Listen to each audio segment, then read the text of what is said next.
Kanselado na ang lahat ng biyaheng patungong Visayas at Mindanao sa Parañaque Integrated Terminal Exchange o PITX dahil sa bagyong Pepito. Ang iba pang detalye ihatid sa atin live ni Giselle Ricafort. Giselle, marami pa rin bang nabiyahe kahit nabagyo na?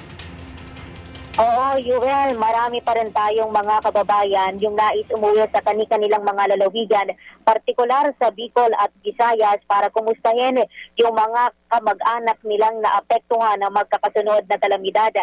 Sa kaugnay ng balitang yan, kanselado yung lahat ng biyaheng Visayas at Mindanao sa Parañaque Integrated Terminal Exchange dahil sa pananalasa ng bagyong Pepito. Ayon kay Tulin Talbasa, Senior Corporate Affairs Officer ng Terminal, kanselado rin ang biyaheng San Jose Mindoro, Masbate City at Pirat, Catanduanes.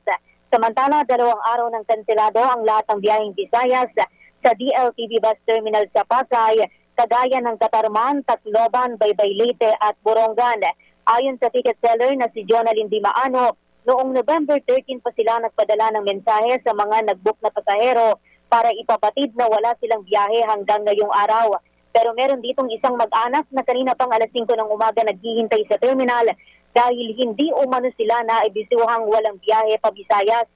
Samantala, tuloy naman ang biyaheng Bicol ng DLTV kaninang umaga dahil bagamat pinabayo ng bagyong Pepito, hinihintay pa umano nila ang abiso ng Land Transportation, Franchising and Regulatory Board kung kakansilahin ang mga biyahe sa Kabikulan. Pakinggan natin ang bahagi ng ating mga panayam. I-text na lang para kung sakaling meron na. Ako dito lang ako. Mag-aantay po kayo dito? Dito, kasi may kanto ng gamit eh. At yung bagahe. Opo, marami kayong dala. Marami ko. Kahit may bagyo, kailangan makauwi.